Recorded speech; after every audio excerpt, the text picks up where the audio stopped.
CM Chandrababu అధ్యక్షతన AP cabinet సమావేశం ప్రారంభమైంది. ఈ భేటీలో 4 కీలక అంశాలను చర్చించాలని నిర్ణయం తీసుకుంది మంత్రివర్గం.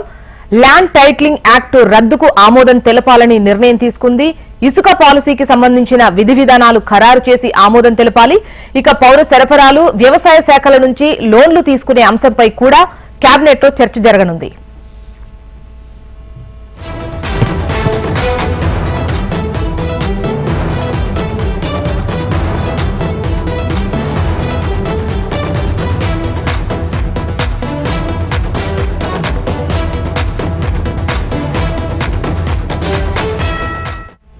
సీఎం చంద్రబాబు అధ్యక్షతన ఏపీ కేబినెట్ సమావేశం ప్రారంభమైంది.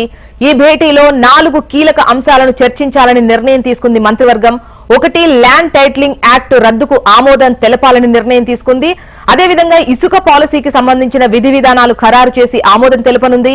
ఇక పౌర సరఫరాలు, వ్యవసాయ శాఖల నుంచి లోన్లు తీసుకునే అంశంపై కూడా కేబినెట్ లో చర్చ జరగనుంది.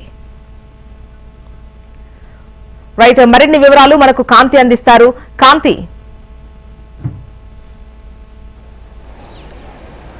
ఆంధ్రప్రదేశ్ కేబినెట్ సమావేశం కాసేపటి క్రితం ప్రారంభమైంది. ఉండవల్లిలోని నివాసం నుంచి చంద్రబాబు నాయుడు, అలాగే డిప్యూటీ సీఎం పవన్ కళ్యాణ్తో పాటు మంత్రులంతా కూడా ఈ కేబినెట్ సమావేశంలో పాల్గొన్నారు. అయితే ముఖ్యంగా 4 ప్రధాన అంశాలను కేబినెట్లో చర్చించి ఆమోదం తెలిపేందుకు నిర్ణయం తీసుకున్నట్లుగా తెలుస్తా ఉంది. ఏదైతే గత ప్రభుత్వ హయాంలో తీసుకువచ్చినటువంటి ల్యాండ్ టైటిలింగ్ యాక్ట్ రద్దు, ఎన్నికల సమయంలో ఈ ల్యాండ్ టైటిలింగ్ యాక్ట్ రద్దు పైన ఏదైతే హామీ ఇచ్చారో దానికి సంబంధించినటువంటి చర్చ మొదటి కేబినెట్ సమావేశంలో కూడా జరిగింది. అయితే దీనికి సంబంధించి ఈరోజు ల్యాండ్ టైటిలింగ్ యాక్ట్ రద్దుకి కేబినెట్ ఆమోదం తెలపనుంది. దీంతో పాటుగా ఏదైతే ఎక్సైజ్ పాలసీ, ఇసుకకి సంబంధించినటువంటి అలాగే ఎక్సైజ్కి సంబంధించినటువంటి విధి విధానాలను కూడా చర్చించబోతూ ఉన్నారు. అయితే ఇసుకకి సంబంధించి ఆల్రెడీ ఫ్రీ ఇసుక అనేది పంపిణీ చేస్తున్న నేపథ్యంలో దీనికి సంబంధించినటువంటి విధి విధానాలను ఖరారు చేయడంతో పాటుగా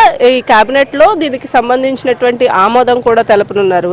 ఇక వ్యవసాయ శాఖ నుంచి రుణం తీసుకునేందుకు కూడా కేబినెట్ లో చర్చించాల్సిన అవసరం ఉంది. దాంతో పాటుగా ఏదైతే ఈ రుణం అంటే రాష్ట్ర ప్రభుత్వానికి సంబంధించినంత వరకు కూడా ప్రస్తుతం ఆర్థిక లోటు అనేది కనబడుతున్న నేపథ్యంలో కేబినెట్ లో దానిపైన ప్రధానంగా చర్చించాలని నిర్ణయం తీసుకున్నారు. అందులో భాగంగా కేబినెట్ సమావేశానికి సంబంధించినంత వరకు కూడా ఆర్థిక శాఖ పైన ఎక్కువగా ఫోకస్ పెట్టాలనే నిర్ణయం తీసుకున్నారు. ఇక సివిల్ సప్లైస్ కి సంబంధించినటువంటి శాఖ నుంచి కూడా రుణం తీసుకునేందుకు ప్రభుత్వం యోచన చేస్తోంది. దానికి సంబంధించి కూడా అధికారులు ఎంత లోన్ తీసుకోవాలి, ఎటువంటి అవసరాలు ఉన్నాయి అనే అంశానికి సంబంధించినటువంటి విషయంలో ఈరోజు కేబినెట్ లో చర్చించే అవకాశం కనిపిస్తా ఉంది. ఈ 4 ప్రధాన ఎజెండాలుగా సచివాలయంలో కేబినెట్ సమావేశం ప్రారంభమైంది. ఈ 4 విషయాలకి కూడా కేబినెట్ ఆమోదం తెలిపే అవకాశం కనిపిస్తా ఉంది. మొత్తంగా జరగబోయే అసెంబ్లీ సమావేశాలకి సంబంధించినటువంటి చర్చ కూడా ఈ కేబినెట్ సమావేశంలో